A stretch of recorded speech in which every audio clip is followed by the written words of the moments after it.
चलो बच्चों, तो आज हम लोग एसपी में पहला चैप्टर कंटिन्यू करें ना, जिसका नाम है इश्यू ऑफ शेयर्स।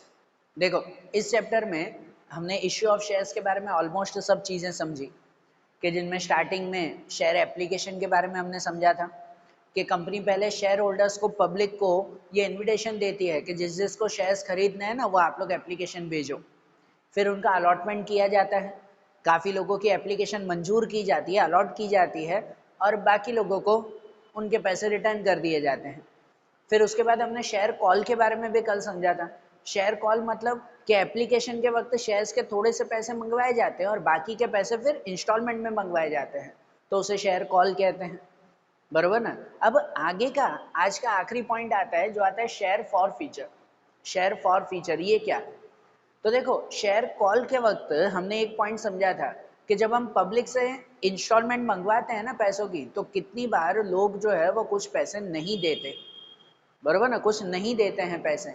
जैसे कि सपोज 100 रुपए का शेयर है, मैंने आपसे जो है वो, मेरी कंपनी अगर है और मैंने आपसे पहले एप्लीकेशन के वक्त 10 रुपए मंगवाए हैं, और बाकी के जो 90 रुपीज़ बचे ना, वो मैंने 30 की 3 इंस्टॉलमेंट में मंगवाने हैं। तो मैंने आपसे पहली इंस्टॉलमेंट मंगवाई 30 रुपए की। सपोज आपने नहीं दिए पैसे, आपने पैसे नहीं दिए अगर, तो ठीक है, मैं आपको रिमाइंडर दूंगा कि चलो ठीक है, दूसरी इंस्टॉलमेंट में साथ में 60 रुपीज़ दे देगा, ब्याज भी लगेगा, फिर फाइन भी तो लगेगा ना। दूसरी इंस्टॉलमेंट में भी आपने पैसे नहीं दिए, फिर तीसरी इंस्टॉलमेंट अगर हुई, उस वक्त भी एक आखिरी बार आपको जो है वो रिमाइंडर दिया कि देखो, अब जो है वो ये पैसे दे देना, नहीं तो फिर आपके वो जो 10 रुपए स्टार्टिंग में दिए हैं ना, वो भी गए आपके। बराबर, वो शेयर्स फिर आपके नाम पर नहीं होंगे, ऐसी एक फाइनल वार्निंग दी जाती है। तो थर्ड इंस्टॉलमेंट में भी अगर आपने वो 30 रुपए नहीं दिए, बाकी के पैसे नहीं दिए, तो आपके शेयर्स में जब्त कर लूंगा। क्या कर लूंगा? आपके शेयर्स में जब्त कर लूंगा। मतलब आपने जो 10 रुपए मुझे एप्लीकेशन के दिए ना, वो भी आपको वापस नहीं मिलेंगे, और आपके शेयर्स भी आपके नाम से कैंसिल करवा के अब कंपनी के नाम पे वापस कर दूंगा, और मैं वो शेयर्स किसी और को बेच दूंगा। सीधी सी बात ना। आपने पहले मुझे एप्लीकेशन भेजी 10 रुपए की कि भाई मुझे शेयर्स चाहिए, ठीक है, मैंने मंजूर किया, अलॉट किया कि ठीक है आपके ये शेयर्स हैं।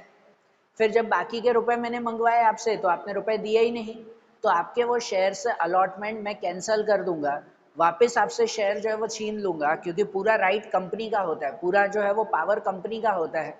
तो आपसे वो शेयर्स वापस ले लूंगा, और जो 10 रुपए एप्लीकेशन के दिए हैं ना, वो भी आपको वापस नहीं दे दूंगा।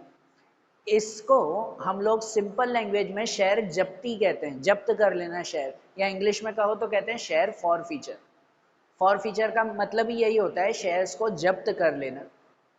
समझ आ रही है बात? सिंपल मीनिंग यही हुआ कि अगर कोई शेयर होल्डर शेयर कॉल के पैसे नहीं देता, इंस्टॉलमेंट के पैसे अगर नहीं देता, तो उसके शेयर से जब्त कर लिए जाते हैं, जिसे कहते हैं शेयर्स फॉर फीचर। और शेयर्स फॉर फीचर की प्रोसीजर क्या आती है, वो प्रोसीजर लिखी हुई है। शेयर्स फॉर फीचर की प्रोसीजर अगर समझे, तो सबसे पहला आता है preparing list of call in arrears. Call in arrears मतलब वो ना, कि किस किस ने पैसे नहीं दिए हैं, तो वो जो बाकी पैसे हो उसे कॉल इन एरियर्स कहते हैं। तो पहले लिस्ट बनाना कि कितने शेयर होल्डर्स ने पैसे नहीं दिए। समझो आप अगर 10 लोग हो, 10 में से 8 ने पूरे पैसे दे दिए, 2 लोग नहीं दे रहे हैं अभी भी पैसे, तो उनकी एक लिस्ट बनाना। देन प्रेजेंटिंग बिफोर बीओडी, वो list BOD, board of director के सामने रखना कि देखो भाई, इन 2 लोगों ने पैसे नहीं दिए हैं, क्या करना है। ये बोर्ड ऑफ डायरेक्टर नक्की करते हैं कि बोर्ड ऑफ डायरेक्टर अगर चाहे तो ऑन द स्पॉट उनके शेयर से जब्त कर सकते हैं, या तो वो अगर चाहें तो एक दो बार उन शेयर होल्डर्स को नोटिस भेज सकते हैं कि देखो भाई, आप जो है वो आपके शेयर से दे दो, आपके पैसे दे दो आप, नहीं तो आपके शेयर से हम जब्त कर लेंगे। सही बात है ना। कंपनी को तो देखो पैसे चाहिए ना, अगर एक शेयर होल्डर जो है वो पैसे नहीं देगा, तो कंपनी रुकेगी थोड़ी, उनके शेयर्स वो जब्त कर लेगी, छीन लेगी उनसे, और वो शेयर किसी और को दे देगी, फिर जहां से जो है वो कंपनी को पैसे मिल जाए। सही बात है। तो वो लिस्ट जो है वो बीओडी के सामने, बोर्ड ऑफ डायरेक्टर के सामने रखी जाती है। Then sending reminder to members. मैंने जैसे बताया ना, अगर बोर्ड ऑफ डायरेक्टर कहे तो मेंबर्स को रिमाइंडर भेजा जाता है। उन्हें 14 डेज का टाइम दिया जाता है कि देखो भाई, आप जो है वो, ये आपके पैसे बाकी हैं इतने, आप वो पैसे दे दो। कि आपकी इंस्टॉलमेंट, आपका कॉल बाकी है, तो उतने पैसे जो है वो आप दे दो। एक रिमाइंडर उन्हें भेजा जाता है। क्या पता, हो सकता है कि सामने वाला पैसे देने के लिए तैयार हो, लेकिन जो हमने मैसेज से पहले उसे रिमाइंडर दिया हो या फ़ोन करके दिया हो, उसने फ़ोन या मैसेज चेक न किया हो, तो एक आध बार उसे रिमाइंडर दिया जाता है कि देखो भाई आपके पैसे बाकी हैं, शायद आप भूल गए हो तो पैसे दे देना टाइम पर। So sending reminder to members, then sending final reminder. Final reminder जो है वो ये सेंड करना। फाइनल रिमाइंडर मतलब कि इसमें 14 डेज का टाइम दिया जाता है। अगर वो भी ना हो तो दूसरा एक फाइनल रिमाइंडर दिया जाता है कि भाई देखो अब बाकी के जो है वो 7 या 14 दिन हैं, 7 या 14 डेज हैं, आखिरी बार आपको हम रिमाइंडर दे रहे हैं कि आपके इतने पैसे बाकी हैं, आप पैसे दे दो। और इस वक्त एक वार्निंग भी दी जाती है, इस फाइनल रिमाइंडर में एक वार्निंग दी जाती है सामने शेयर होल्डर्स को कि अब अगर आपने पैसे नहीं दिए तो आपके शेयर्स हम जब्त कर लेंगे, बराबर ना। तो आपने जो एप्लीकेशन के पैसे दिए हैं वो भी आपके गए, जो आपने पहले 10 रुपए 20 रुपए 30 रुपए जितने भी पैसे अभी तक आपने दिए हैं वो आपको वापस नहीं मिलेंगे और आपके शेयर से जब्त हो जाएंगे। ऐसा एक फाइनल रिमाइंडर और एक वार्निंग उन्हें दी जाती है। अब इसके बाद भी अगर वो पैसे नहीं दे रहे हैं, सामने वाला इसके बाद भी अगर पैसे नहीं दे रहा है, then resolution for share forfeiture. तो फिर से एक बार बीओडी की मीटिंग होती है और उसमें एक रिजोल्यूशन, एक रूल पास होता है कि अब वो शेयर फॉर फीचर का क्या करना है, मतलब अब उनसे कैसे शेयर से जब्त कर लेना है। तो भाई सामने वाले को 2 बार रिमाइंडर किया फिर भी वो पैसे नहीं दे रहा है, तो बोर्ड ऑफ डायरेक्टर सीधा रिजोल्यूशन पास करता है कि उनके शेयर से जब्त कर लो। And sending notice of share forfeiture, और उसके बाद उन्हें जो है वो आखिरी बार रिमाइंडर नहीं, रिजल्ट दे दिया जाता है, उनको बोल दिया जाता है कि आपको मैंने 2 बार रिमाइंडर दिया, आपने फिर भी जो है वो पैसे नहीं दिए, तो आपके शेयर्स हमने जब्त कर लिए हैं। वो sending notice to share forfeiture and issuing public notice. उसके बाद पब्लिक नोटिस एक न्यूज़पेपर में ऐड दी जाती है कि क्या पता सामने वाला शेयर होल्डर जो है वो कंपनी के ऊपर केस कर दे। तो कभी कंपनी के ऊपर अगर केस कर दे कि भाई जो है वो कंपनी ने जानबूझकर जो है वो मेरे शेयर जब्त कर लिए हैं, बराबर। एज अ कंपनी अगर आपने मेरे शेयर खरीदे हैं, आपने पैसे नहीं दिए तो मैंने आपके शेयर जब्त कर लिए, क्या पता आप जाकर फिर कोर्ट में केस कर दो तो कि भाई इस कंपनी ने जो है वो जानबूझ के मेरे शेयर जब्त कर लिए हैं। तो इसलिए अपनी सेफ्टी के लिए हम पहले ही पब्लिक नोटिस दे देंगे। मेरी कंपनी चल रही है तो पब्लिक मतलब न्यूज़पेपर में जो है मैं एक ऐड दे दूंगा कि देखो भाई मैंने उनको 2 बार नोटिस दिया था, वार्निंग भी दी थी, सामने वाले ने पैसे नहीं दिए हैं, इसीलिए हमने उसका शेयर जब्त कर लिया है। तो अगर न्यूज़पेपर में मैं नोटिस दे दूं तो मैं तो भाई सेफ साइड में हो जाऊंगा ना, बराबर ना। तो इसलिए कंपनी खुद की सेफ साइड के लिए पब्लिक नोटिस दे रही है कि भाई हमने इनके शेयर जब्त कर लिए हैं। एंड मेकिंग एंट्रीज, और फिर जो है वो अपने रजिस्टर में, अपनी बुक में जो है वो एंट्री कर देंगे कि भाई इतने लोगों ने पैसे नहीं दिए तो इतने शेयर्स हमने जब्त कर लिए हैं, और जो जो उन जितने भी जब्त किए हैं ना उनके पैसे भी अब हमारे हो गए। मतलब सपोज सपोज ऐसा हो कि भाई आपने जो है वो मेरे कंपनी के शेयर खरीदे हैं, एप्लीकेशन के आपने 10 रुपए दिए, उसके बाद पहला कॉल, पहली इंस्टॉलमेंट 30 रुपए की थी वो भी आपने दी, फिर दूसरी और तीसरी इंस्टॉलमेंट आपने नहीं दी, मुझे नहीं दिया, तो आपके शेयर्स तो जब्त ना। और जब्त के साथ साथ जो आपने 40 रुपए दिए ना वो 40 रुपए भी आप कंपनी के, हम वापस नहीं देंगे आपको। सही बात है ना, आपने जो है वो बाकी के पैसे दिए ही नहीं तो आपके शेयर्स भी छीन लिए, और जो 40 रुपए अभी तक आपने दिए हैं वो भी हमने रख लिए, वो आपको वापस मिलेंगे नहीं। क्योंकि 2 बार नोटिस देने के बावजूद भी आपने कोई रिप्लाई नहीं दिया, कोई आंसर नहीं दिया, तो आपके शेयर्स जो है वो हमने जब्त कर लिए। ठीक है, तो वो बुक में एंट्रीज हो जाती है। और इनके लिए ये शेयर फॉर फीचर के लिए ड्यूटीज ऑफ सेक्रेटरी, सेक्रेटरी का क्या काम होता है, सेक्रेटरी क्या काम करता है कंपनी का इस फॉर फीचर के लिए, तो ये पूरी प्रोसीजर समझो सेक्रेटरी ही संभालता है ना। सबसे पहला वेरीफाइंग प्रोविजन ऑफ आर्टिकल, हमने कल भी बताया था कंपनी का जो आर्टिकल बुक होता है, कंपनी जब शुरू होती है तो पहले अपने आर्टिकल्स, अपने प्रोविजंस, मतलब समझो एक रूल बुक बनानी पड़ती है कंपनी को, जिस रूल बुक में हर छोटी छोटी बातें पहले से ही लिखी होती है कि अगर शेयर्स जो है वो हमने मंगवाने हैं तो इंस्टॉलमेंट में मंगवाने हैं, शेयर फॉर फीचर करना है नहीं करना है, ये सब लिखा हुआ होता है। तो सेक्रेटरी सबसे पहले वो आर्टिकल्स में जो है वो वेरीफाई करेगा कि शेयर फॉर फीचर के लिए क्या क्या रूल्स कंपनी ने बनाए हैं, वो सेक्रेटरी पहले बुक में चेक कर लेगा। Then preparing list of members, जैसे इसमें देखा आप वही है, वही प्रोसीजर समझो सेक्रेटरी करता है। प्रिपेयरिंग लिस्ट ऑफ मेंबर्स, वो मेंबर्स की लिस्ट बनाएगा कितने कितने लोगों ने पैसे नहीं दिए हैं। सेंडिंग रिमाइंडर, फिर वो जो है वो उन्हें रिमाइंडर भेजेगा, ये लिस्ट जो बनाएगा वो लिस्ट बीओडी को देगा, वो बोर्ड ऑफ डायरेक्टर्स को। अगर बोर्ड ऑफ डायरेक्टर्स कहे कि हाँ भाई उन्हें 1-2 बार रिमाइंडर भेजो तो वो रिमाइंडर भेजेगा, सेक्रेटरी उन सब मेंबर्स को मैसेज करके, मेल करके, फोन करके, पोस्ट के थ्रू वो उन्हें रिमाइंडर देगा कि भाई देखो आपके पैसे बाकी हैं, चुका दो।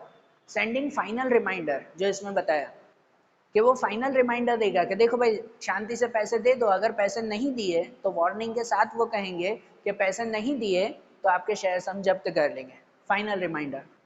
होल्डिंग मीटिंग ऑफ बीओडी, अगर फाइनल रिमाइंडर के बावजूद सामने वाले ने पैसे नहीं दिए तो बोर्ड ऑफ डायरेक्टर की मीटिंग यही डिसाइड करता है। सेक्रेटरी नक्की करेगा, सभी बोर्ड ऑफ डायरेक्टर को कहेगा कि चलो भाई आप अब मिलकर मीटिंग करो और नक्की करो कि कैसे शेयर्स जब्त करने हैं, है ना, उनके लिए क्या क्या रूल्स होंगे वो सब आप तैयार करो।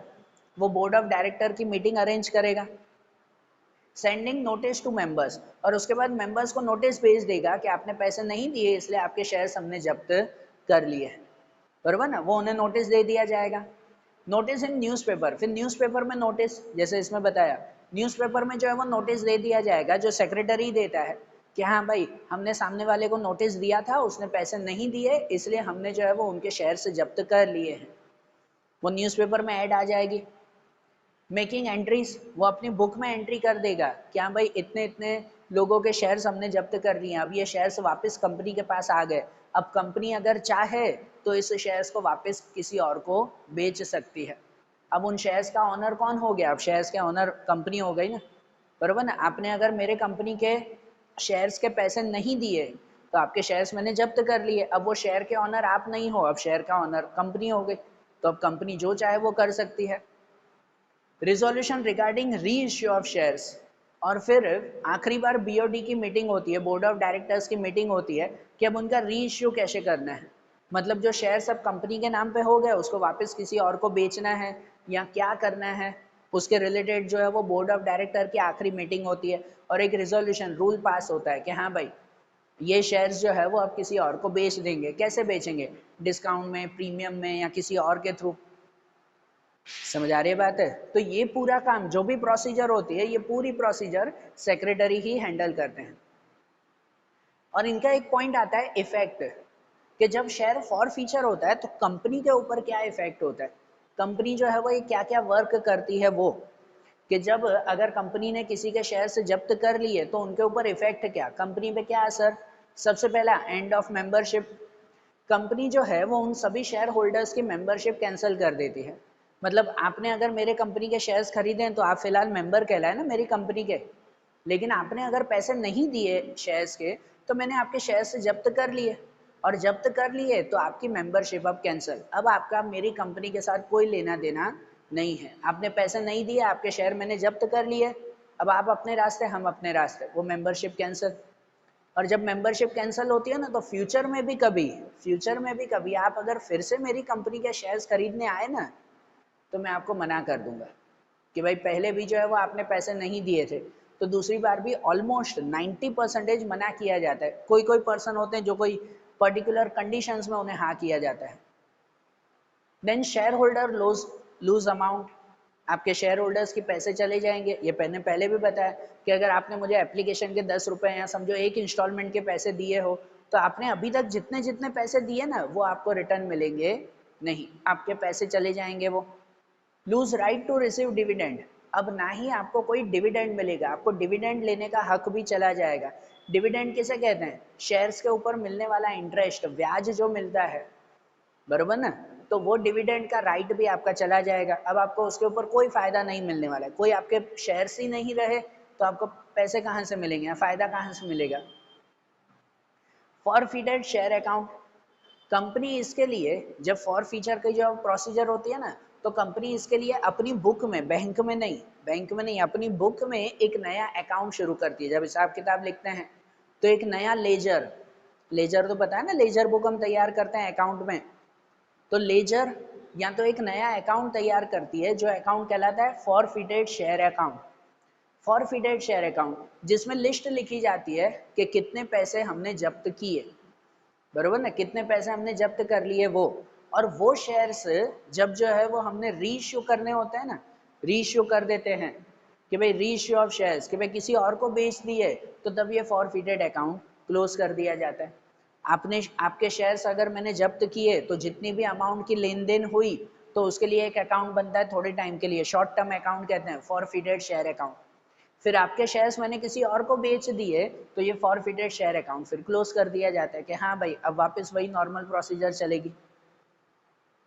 BOD deal with such share, ये जो शेयर्स होते हैं फॉरफिटेड शेयर्स, उनका क्या करना है इसकी डीलिंग बीओडी करता है, मतलब बोर्ड ऑफ डायरेक्टर्स करते हैं। वही नक्की करते हैं कि जो आपके शेयर्स मैंने जब्त किए हैं वो किसी और को बेचने हैं या कंपनी अपने पास रखेगी या अपने एम्प्लॉयज को देगी या कुछ बोनस शेयर के हिसाब से देगी या क्या करेगी, ये डिसीजन कौन लेता है? बीओडी, बोर्ड ऑफ डायरेक्टर्स लेते हैं।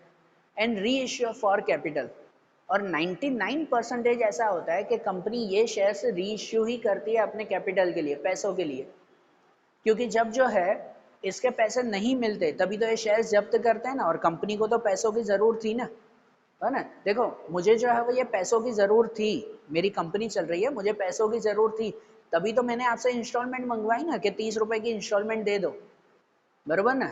आपने अगर पैसे नहीं दिए तो आपके शेयर्स मैंने जब्त कर लिए, तो जब्त कर लिए तो मुझे तो पैसे कम मिले ना, मुझे तो जरूर है ना उन 30 रुपए की, तो वो शेयर्स ऑन द स्पॉट में किसी और को री इशू कर दूंगा, किसी और को बेच दूंगा। क्या हाँ भाई ये शेयर्स जो है वो आप ले लो और आप 30 रुपए दे दो, कंपनी को तो पैसों की जरूर है ना। तो 99% कंपनी कैपिटल के लिए, पैसों के लिए उनका री इश्यू करती है। समझ आई बात? तो शेयर फॉर फीचर किसे कहते हैं वो समझ में आया ना। अब देखो ये पॉइंट जैसे क्लियर हुआ ना, तो अब चैप्टर के एंड में 3 पॉइंट्स दिए हुए अलग, अब ये टॉपिक अलग है, ये आखिरी के 3 पॉइंट अलग से शॉर्ट पॉइंट्स खाली दिए हुए हैं चैप्टर के एंड में, वो पॉइंट्स हम लोग समझे। जैसे सबसे पहला आता है surrender of shares, surrender of shares. अब कॉन्सेप्ट समझना, मैं डायरेक्टली बता रहा हूँ, कॉन्सेप्ट समझना। देखो ऐसा होता है कि आज के टाइम में जो है वो सब डिजिटल हो चुका है, कि अब ये शेयर्स वगैरह, शेयर्स होता क्या है, शेयर्स क्या, तो शेयर्स मतलब खाली एक पेज ही होता है ना।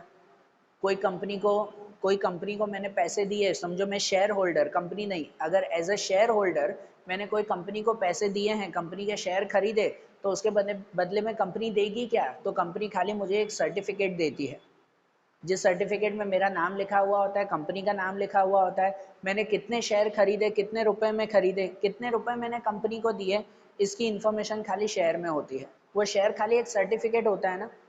आज के टाइम में डिजिटल हो चुका है तो ये सर्टिफिकेट मोबाइल पे आ जाता है, ईमेल पे आ जाता है, बरोबर ना, डायरेक्टली कंप्यूटर्स में, मोबाइल में जो है वो हम ये सर्टिफिकेट दे सकते हैं। लेकिन पहले के टाइम में जब ये डिजिटल प्रोसेस नहीं चलती थी, तब जो है ये सब सर्टिफिकेट पोस्ट के थ्रू घर घर भेजे जाते थे। मतलब मैंने अगर रिलायंस कंपनी के शेयर्स खरीदे हो ना, तो रिलायंस कंपनी पोस्ट के थ्रू मुझे शेयर्स भेजेगी, वो सर्टिफिकेट घर पे भेजेगी, उसे फिजिकल सर्टिफिकेट कहते हैं। और ये सरेंडर ऑफ शेयर वो फिजिकल सर्टिफिकेट के थ्रू ही होता है, बराबर। आज के टाइम में जब डिजिटल हो चुका है तो ये कॉन्सेप्ट कम यूज होता है, मतलब होता ही नहीं है ये, ठीक है। जब फिजिकल सर्टिफिकेट हो ना तभी जो है वो ये होता है। फिजिकल सर्टिफिकेट वो मेरे लिए एक सबूत है, जिंदगी में कभी भी अगर कंपनी के साथ कुछ भी प्रॉब्लम हुई या कुछ, तो मेरे पास सबूत रहेगा कि मैंने कंपनी के 100 शेयर खरीदे हैं, मैंने कंपनी को 10,000 रुपए दिए हैं, बरोबर ना, वो शेयर मेरा सबूत ना। तो बाय चांस कभी ऐसा होता है, बाय चांस जो है वो ऐसा हो कि ये शेयर जो है वो फट जाए। शेयर क्या होता है, खाली सर्टिफिकेट ही ना, एक फिजिकल सर्टिफिकेट, गलती से फट गया तो दिवाली की सफाई में फट गया वो, या तो फिर जो है अगर उसमें कुछ अमाउंट्स लिखनी होती है, कब कब मुझे डिविडेंड मिला है या कब कब जो है वो उसकी प्राइस बढ़ी कम हुई, पहले उसी उसी सर्टिफिकेट में लिखते थे, अब वो लिखते लिखते पूरा भर गया तो अब लिखने की जगह ही नहीं है, बरोबर ना, तब लिखने की जगह नहीं है। या फिर ये शेयर मैंने किसी और को ट्रांसफर करवा दिया, मैंने रिलायंस कंपनी के शेयर खरीदे थे, तो उस शेयर में, उस सर्टिफिकेट में मेरा नाम था, अब मैंने ट्रांसफर कर दिया, अब किसी और का नाम, तो वो मेरे नाम का तो जरूर है ही नहीं ना, अब तो वो किसी और का नाम हो गया ना, तो उसको कंपनी नया जो है वो सर्टिफिकेट भेजेगी, बरोबर। मैंने अपने शेयर मेरे दोस्त को अगर बेच दिए, तो अब उस सर्टिफिकेट में ध्यान देना, ये फिजिकल सर्टिफिकेट, हाथ में सर्टिफिकेट हो वैसा, फिजिकल सर्टिफिकेट में मेरा नाम था, लेकिन मैंने मेरे दोस्त को अगर बेच दिया, तो अब तो उसमें उसका नाम होना चाहिए ना। तो कंपनी जो है वो अब मेरे दोस्त को नया सर्टिफिकेट पोस्ट में भेजेगी कि भाई ये शेयर सब आपके हुए, मेरे खत्म, तो अब मुझे उस पेज की जरूरत ही नहीं है ना, मैंने तो किसी और को ट्रांसफर कर दिया, बराबर। ऐसी जब सिचुएशन हो ना, भाई ये शेयर्स फट जाते हैं, पेज भर गया, अब लिखने की जगह नहीं है, या फिर मैंने किसी और को ट्रांसफर कर दिए, या फिर जो है वो बेच देने हो, तब जो है, तब मैं वो शेयर कंपनी को वापस कर दूंगा कि कंपनी ये जो है वो फट गया है शेयर, प्लीज़ इसे दे दो और मुझे नया सर्टिफिकेट दो। बरोबर ना, ये शेयर फट गया है, प्लीज़ इसे आप वापस ले लो और मुझे नया सर्टिफिकेट दो। या तो ये पूरा का पूरा भर चुका है, अब प्लीज़ मुझे नया दो कि जिसमें मैं लिख सकूं। बरोबर, या तो मैंने अभी ये किसी और को ट्रांसफ़र कर दिया है, अब मेरा ये ज़रूर नहीं है, ये वापस ले लो। इसे कहते हैं सरेंडर ऑफ शेयर्स। ये सरेंडर, समझ आ रहा है ना? सरेंडर मतलब क्या कहते हैं, वापस दे देना उसे, तो वो सरेंडर ऑफ शेयर्स कहलाया ना। समझ आ रही है बात? ठीक है ना? तो ऐसे ही जब कोई ऐसी सिचुएशन हो, पहले होती थी, अब ये सिचुएशन नहीं होती, बराबर। पहले जब फिजिकल शेयर होते थे तब उस वक्त शेयर फट जाए, खत्म हो जाए, पूरा जो है वो भर जाए, तब वो शेयर होल्डर कंपनी को शेयर वापस कर देता था कि भाई ये जो है वो मैं सरेंडर कर रहा हूँ, मुझे नया सर्टिफिकेट बना के दे दो। समझ आ रही है बात? ये सिंपल सा सरेंडर ऑफ शेयर कहलाता है। ध्यान रखना है पॉइंट, छोटे छोटे ही तीनों पॉइंट्स हैं। सरेंडर ऑफ शेयर, फिर दूसरा एक पॉइंट आता है शेयर लीन। शेयर लीन, इसका मतलब क्या? शेयर लीन मीन्स क्या? पहले तो सिर्फ लीन का मतलब क्या वो समझे। देखो कितनी बार ऐसा होता है कि जब कोई क्रेडिटर होता है, भाई जिसको जो है वो पैसे लेने हैं, हमें पैसे देने हैं, और समझो मेरी कंपनी है, सामने वाले आप जो है वो अगर क्रेडिटर हो, आपको मुझसे पैसे लेने हैं, बराबर। तो कितनी बार क्रेडिटर को ये राइट होता है, ये हक होता है कि आप जो है वो मेरी कोई एसेट के ऊपर, मेरी कोई एसेट के ऊपर जो है वो आप कब्जा करके रख सकते हो, बराबर। कि अगर बाय चांस मैंने पैसे नहीं दिए ना आपको, मैंने पैसे नहीं दिए, तो आप वो एसेट्स बेचकर अपने पैसे ले लोगे, बराबर। इसे लीन कहते हैं। समझो कि एज अ क्रेडिटर, आप क्रेडिटर हो और मुझे आपको 50,000 देने हैं, बराबर। तो आपने जो है वो मेरी कंपनी की कोई मशीन है, उस मशीन के ऊपर आपने कब्जा करके रखा है कि अगर बाय चांस मैंने आपको 50,000 नहीं दिए ना, तो आपको पूरा हक है कि वो 50,000 की मशीन लेकर आप चले जाओगे। मैंने पैसे दे दिए आपको तो बात खत्म है, तो वो मशीन मेरी है, मैं ही चलाऊंगा। लेकिन बाय चांस अगर मैंने आपको 50,000 नहीं दिए, तो फिर आप वो मशीन लेकर चले जाओगे, आपको तो पूरे पैसे चाहिए ना। समझ आ रही है ना बात? तो इसे जो है वो लीन कंडीशन कहते हैं, लीन कहते हैं इसे। क्या भाई, समझो भाई मैंने जो है वो कुछ गिरवी रखा हुआ है कि अगर मैं पैसे नहीं दे पाया तो आप मेरा सामान लेकर चले जाओगे। उसी तरह से कंपनी में यही चीज़ शेयर के ऊपर भी होता है, शेयर लीन। बाय चांस अगर जो है वो मुझे आपको पैसे देने हैं और मैं नहीं दे पाया ना, नहीं दे पाया अगर, तो आपने जो है वो मेरे शेयर्स को कब्जे में करके रखा है कि अगर मैंने आपको पैसे नहीं दिए तो आप मेरी कंपनी के शेयर्स लेकर चले जाओगे। समझ आ रही है बात? ठीक है ना? मशीन की जगह वही चीज़ अगर मैं शेयर्स में समझाऊं, तो बात तो वही हुई ना, कि समझो मुझे आपको 50,000 देने हैं, तो आपने जो है वो मेरे शेयर्स, कुछ शेयर्स जो है वो कब्जे में करके रखे हैं कि बाय चांस अगर मैंने आपको 50,000 रुपये कैश नहीं दिया ना, तो आप मेरी कंपनी के 50,000 के शेयर्स लेकर चले जाओगे। ठीक है, इसे शेयर लीन कहते हैं। समझ आ रही है बात? ठीक है ना? अब ऐसे में अगर आपने जो है वो मेरे शेयर्स कब्जे में करके रखे हैं ना, तो वो शेयर्स न मैं बेच पाऊंगा, न किसी और को ट्रांसफ़र कर पाऊंगा, न किसी को बोनस शेयर में दे पाऊंगा, न उस शेयर के अकॉर्डिंग जो है वो दूसरा वर्क कर पाऊंगा। ठीक है ना? वो शेयर्स आपके कब्जे में हैं, ऐसे समझो। मतलब आपके लिए मैंने गिरवी रखे हैं वो, कि अगर मैंने आपको 50,000 दे दिए तो वो शेयर्स मेरे, अब मैं उसे बेच सकता हूँ, कुछ भी कर सकता हूँ। बाय चांस अगर जो है वो मैं आपको पैसे नहीं दे पाया, एज अ कंपनी में पैसे नहीं दे पाया, तो आप मेरे वो शेयर्स लेकर चले जाओगे। क्लियर हो रहा है ये भी पॉइंट? है ना, सिंपल सा है पॉइंट, शॉर्ट पॉइंट ये भी है, शेयर लीन। या तो फिर शेयर डिविडेंड। डिविडेंड मीन्स क्या? जैसे मैंने पहले ही बताया, शेयर्स के ऊपर देने वाला इंटरेस्ट, तो उसे शेयर डिविडेंड कहते हैं। ठीक है, कि देखो अब पूरी प्रोसीजर समझना शेयर डिविडेंड की। समझो मेरी कंपनी है, मेरी कंपनी मुझे अच्छी तरह से चलानी थी, तो मुझे पैसों की ज़रूरत थी। पैसों की जब ज़रूरत थी, तो मैंने जो है वो आप सब पब्लिक को, आप जनरल पब्लिक, मैंने आप लोगों को कहा कि मुझे पैसों की ज़रूरत है, आप मेरी कंपनी के शेयर्स खरीदो। तो आपने ही मेरे शेयर्स खरीदे तो ही मुझे पैसे मिले ना, और मुझे पैसे मिले तो मैंने कंपनी अच्छी तरह से चलाया। अब 1 साल कंपनी अच्छी तरह से चली, आपके पैसे से ही, आपने ही मुझे पैसे दिए हैं, तभी तो मेरी कंपनी चली ना। अब मेरी कंपनी अच्छी तरह से चली, साल का जब एंड हुआ, अच्छा खासा प्रॉफिट हुआ, तो उस प्रॉफिट में पहले जो जो लाइबिलिटीज़ होती है ना, वो सब मैं चुका देता हूँ। गवर्नमेंट को टैक्स देना है, वर्कर को सैलरी देनी है, दूसरा रेंट भरना है, लाइट बिल भरना है, ये सब जो है वो मैंने पहले चुका दी है, ये सब लायबिलिटीज।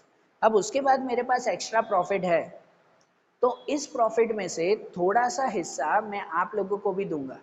क्यों दूंगा आप लोगों को? क्योंकि आपने मुझे पैसे दिए हैं, तभी तो मुझे इतना अच्छा प्रॉफिट हुआ ना, तभी तो मेरी कंपनी चली कि नहीं। आप मेरे शेयर खरीदते नहीं, आप मुझे पैसे देते नहीं, तो मेरी कंपनी चल पाती क्या? नहीं चल पाती। तो आपके सहारे ही तो मेरी कंपनी चली ना। तो मेरा जो है वो ये क्या कहते हैं, ड्यूटी बनती है कि नहीं, फर्ज बनता है कि नहीं, कि मैं जो है वो आपको भी थोड़ा प्रॉफिट दूं। तो सबको चुकाने के बाद जितना प्रॉफिट बचेगा ना, उस प्रॉफिट में से थोड़ा सा हिस्सा मैं आपको भी दूंगा। उसे कहते हैं शेयर डिविडेंड। शेयर्स के ऊपर मिलने वाला इंटरेस्ट या शेयर के ऊपर मिलने वाला प्रॉफिट, उसे शेयर डिविडेंड कहते हैं। शेयर डिविडेंड में कितना जो है वो प्रॉफिट देना है, कितने परसेंटेज जो है वो इंटरेस्ट देना है आप सबको, ये सब जो है वो बोर्ड ऑफ डायरेक्टर नक्की करते हैं। जब साल के एंड में प्रॉफिट पता चल जाता है, तो बोर्ड ऑफ डायरेक्टर फिर से एक मीटिंग करते हैं, जिस मीटिंग में वही रिजोल्यूशन पास होता है कि भाई सबको इंटरेस्ट देना है या नहीं। अगर एक्स्ट्रा प्रॉफिट होगा तो ही इंटरेस्ट दूंगा ना, अगर बाई चांस मेरे पास प्रॉफिट नहीं हुआ तो मैं आपको कोई इंटरेस्ट भी नहीं दे पाऊंगा, बरोबर ना। मुझे जितना प्रॉफिट हुआ उसमें टैक्स भरने में, लाइट बिल भरने में, वर्कर को सैलरी देने में, सब में पैसे खर्च हो गए। अब प्रॉफिट बचा ही नहीं मेरे पास, तो मैं आपको डिविडेंड भी नहीं दे पाऊंगा, बरोबर ना। ये बोर्ड ऑफ डायरेक्टर नक्की करते हैं कि अब कितना प्रॉफिट बचा है, उसमें देने लायक है डिविडेंड। अगर है एक्स्ट्रा प्रॉफिट बचा है तो बोर्ड ऑफ डायरेक्टर नक्की करते हैं कि एक्स्ट्रा प्रॉफिट में सभी दे देना है उसको, सभी दे देना है कि थोड़ा अपने पास रखकर फिर बाकी के देने हैं। हमेशा कंपनी थोड़ा अपने पास भी तो रखेगी ना। समझो मुझे साल के एंड में जो है वो 10 लाख का प्रॉफिट हुआ, 10 लाख में से 5 लाख मैंने सबको जो है वो ये दे दिए, टैक्स भर दिया, लाइट बिल भर दिया, सैलरी दे दी, रेंट भर दिया, सब चीज़ें जो जो जो जो पे करना था, 5 लाख मैंने पे कर दिया। अब मेरे पास 5 लाख का प्रॉफिट है, तो वो 5 लाख का प्रॉफिट ही मैं सबको डिविडेंड में बांट दूं, सब उसको बांट दूंगा, सब टैक्स भर दूंगा। तो कंपनी के मालिक का प्रॉफिट क्या? फिर कंपनी क्या करेगी? हाँ, कंपनी सिर्फ जो है वो प्रॉफिट कमाकर दूसरों को देने के लिए बैठे हैं? नहीं ना, थोड़ा तो अपने पास भी रखेगी ना। तो जो 5 लाख का प्रॉफिट बनेगा ना, उस 5 लाख में से समझो 1 या 2 लाख मैं अपने पास रखूंगा कि हाँ भाई ये तो मालिक का प्रॉफिट है भाई, वो तो जरूरी है मालिक के लिए, ठीक है ना, इसलिए तो वो मालिक इतना मेहनत कर रहा है, इतना काम कर रहा है। बाकी अब जो समझो 3 लाख बचे ना, उस 3 लाख में से मैं सभी शेयर होल्डर को डिविडेंड दूंगा, बरोबर। ये बोर्ड ऑफ डायरेक्टर नक्की कर दें कि हाँ अब एक्स्ट्रा 3 लाख हैं मालिक का प्रॉफिट निकालने के बाद भी, अब जो एक्स्ट्रा बचे हुए हैं तो वो एक्स्ट्रा जो है वो सभी शेयर होल्डर्स को दे देंगे डिविडेंड की तरह। इसमें जब बोर्ड ऑफ डायरेक्टर की मीटिंग होती है और वो डिसाइड करे ना, तो विद इन 60 डेज पहले ही जो है वो सभी शेयर होल्डर्स को नोटिस दे दिया जाता है कि हाँ भाई इस बार आपको प्रॉफिट मिलेगा। कहते हैं सभी शेयर होल्डर खुश हो जाएंगे ना कि हाँ भाई इस बार कंपनी जो है वो डिविडेंड देने वाली है, प्रॉफिट देने वाली है। तो जब ये रिजोल्यूशन पास हो जाए ना, तो विद इन 60 डेज जो है वो सबको उनका उनका प्रॉफिट, उनका उनका डिविडेंड सौंप दिया जाता है। समझ आ रही है बात? तो सिंपल सा शेयर डिविडेंड मतलब शेयर्स के ऊपर मिलने वाला प्रॉफिट। क्लियर? तो आज के ये पॉइंट्स क्लियर हुए ना, और ये चैप्टर भी जो है वो आज हमारा कंप्लीट हुआ। अब वैसे ही एसपी के जो दूसरे चैप्टर्स हैं, आगे के जो पॉइंट्स आएंगे वो अब हम लोग नेक्स्ट वीडियोस में देखेंगे। Okay, thank you.